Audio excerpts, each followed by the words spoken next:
I'm Brian McShane, and this is the story of how I was almost locked up domestically.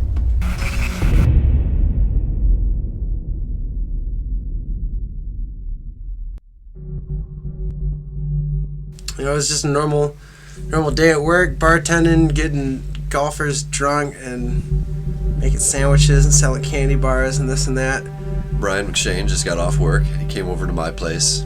Hopped on the motorcycle and, went down a mile or so to get to his house. He came over on his nice, what was it, a Suzuki Ninja? It was Kawasaki. Kawasaki Ninja bike. I don't know, I realized that I hadn't oiled the engine on my bike in quite some time, and I've been known to kind of ride sort of hard.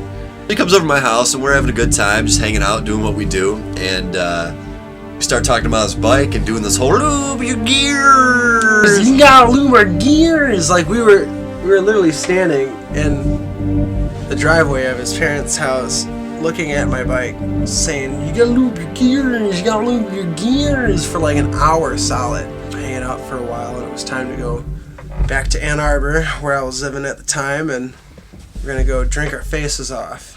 So we decided we're going to go out to Ann Arbor and have a good time, go hit up some bars, because we could drink underage in Ann Arbor at the time. So that's what we were going to do. That's what young kids do when you're underage. So Brian says, "Oh, I can get to Ann Arbor quicker this way." And I go, no. We just take the back roads, take Pontiac Trail the whole way. It's gonna take no time at all. Me being the adrenaline junkie I am at the time, with this motorcycle having so much fun. Say, "Hey, Randon, how about you take your truck and you go the shorter way to Ann Arbor and go as fast as you want, and I'm going to take a really long way on my motorcycle and I'm going to beat you to where we're going." And he says, "Yeah, okay, bring it on, asshole, let's do it." I said, "Okay, go." And then he takes off one way, I take off another way. So I start driving my way, Brian goes the other way. I had like 2/5. I had a fifth of Grey Goose and a liter of Grey Goose and a liter of Captain Morgan.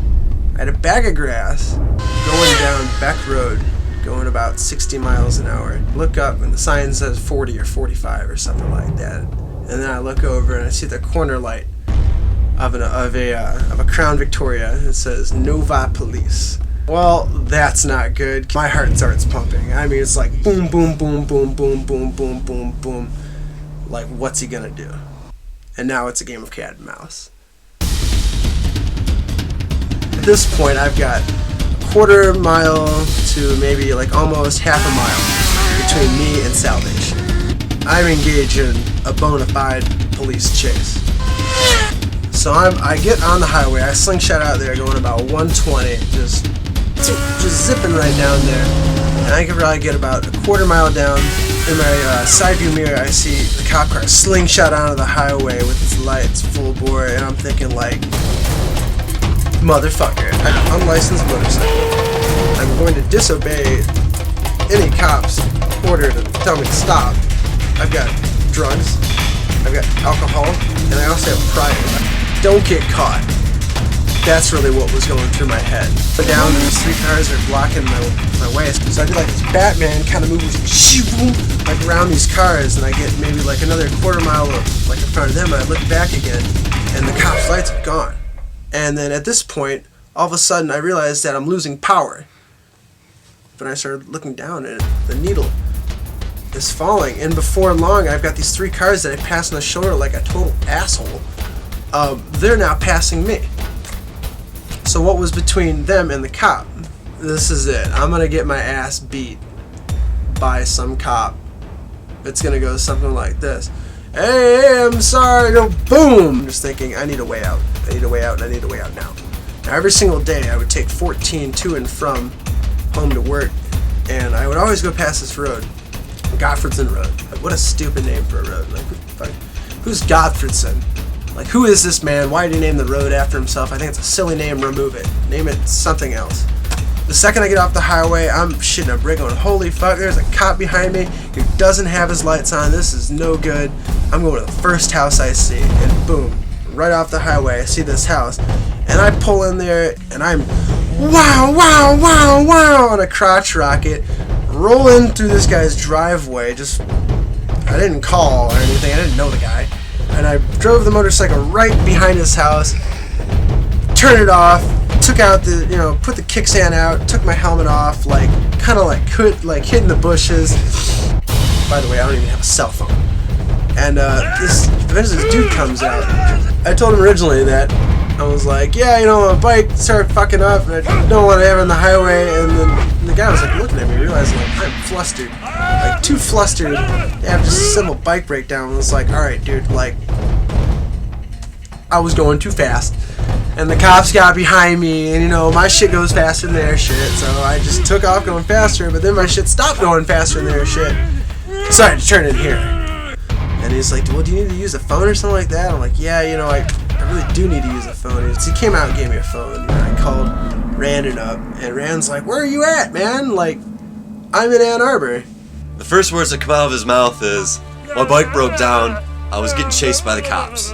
But Brian McShane, that lucky bastard, the guy gives him his phone. Yeah, sure, call your friend, park your bike behind my house. So, needless to say, he was pissed. And he's like, okay, he just started heading back that way. I gave the phone back, and the guy was like, oh, yeah, you should come inside. It's like, oh, okay, it sucks being outside. And I look over, and the dude's packing up a fresh bolski. And he torches up, and he hands it over to me, and he's like, I'm glad you found somewhere safe to stay. Thanks for harboring the fugitive. Yours truly. Mucho gracias. Me gusto. I go and pick Brian up, and he gets in the car, and we leave his bike there.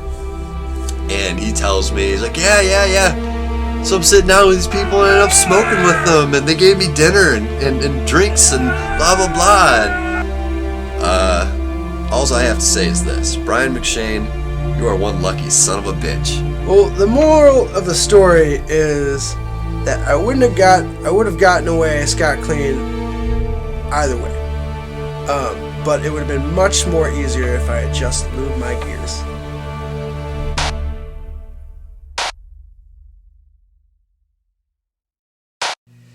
You got lucky.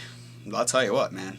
I heard that 10 cops were chasing him. I heard he hit 200 miles an hour and those cops were still chasing him. Yeah, he was shooting an Uzi at the cops. Bullets were flying everywhere, apparently. There's bullet holes in his motorcycle. I saw him.